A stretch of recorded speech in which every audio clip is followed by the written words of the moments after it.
Can you actually have a good, satisfying conversation about politics with somebody you really disagree with?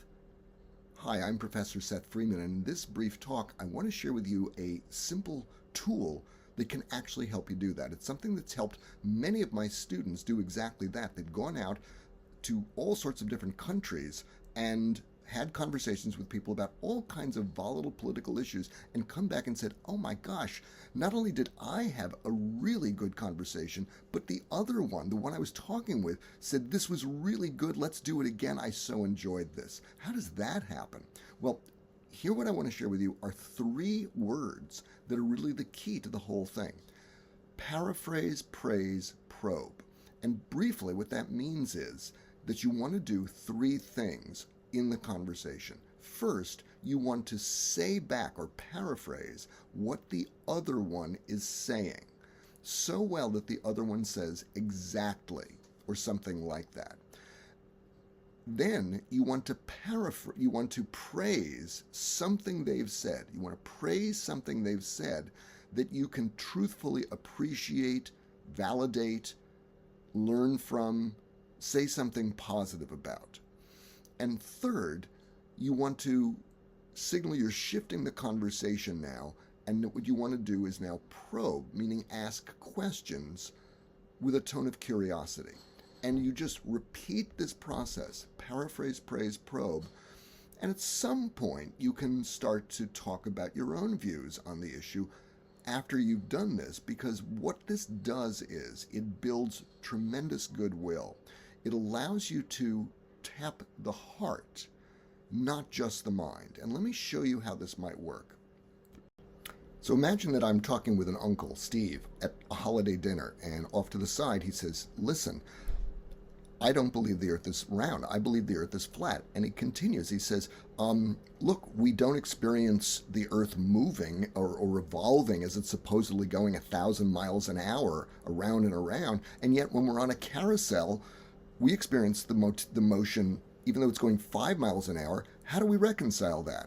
Now, coming as I do from argument school, or as you know, at law school, I might be tempted to just argue with Uncle Steve.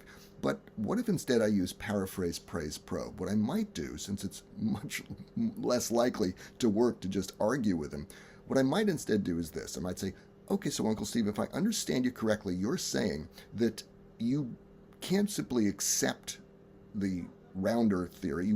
You're saying that the flat earth theory makes more sense to you because your own direct experience is that you don't feel the earth spinning around as it supposedly does, but that it feels like you're on a stationary object, whereas even on a carousel, you experience motion. So how do we reconcile that? Am I hearing that right? And he goes, exactly. And just there, what I've done is I've validated him, not his idea, but him. And that is what people most want. And it touches the heart, and it draws connection, and it builds trust.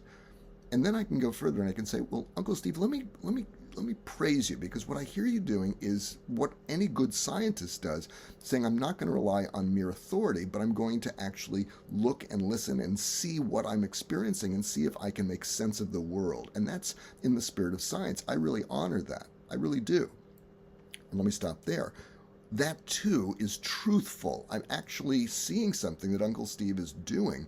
He's saying, I don't want to just rely on what I'm told. And that really is a good thing, and it's worthy of praise. I'm not just buttering him up. I'm trying to hear that. And that has the same benefits. It actually builds support too. And then I can say, and now I'm going to explore this with you, if I may.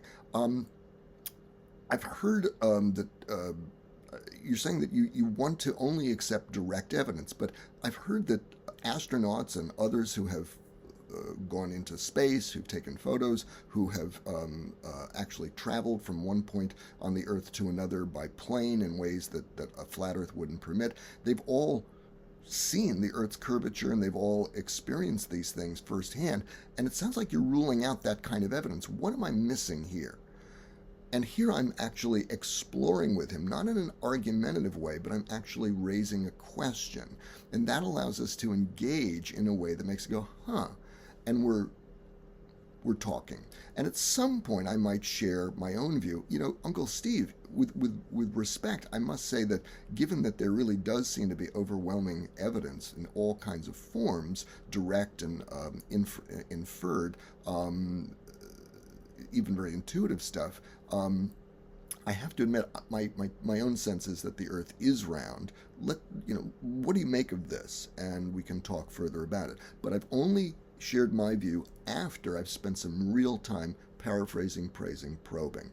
And the virtue of this, first and most importantly, is not to change Uncle Steve's mind, but rather to touch his heart and to love 3% better.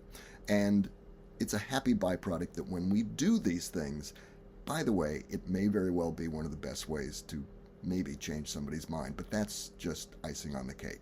So I invite you to try Paraphrase, Praise, Probe.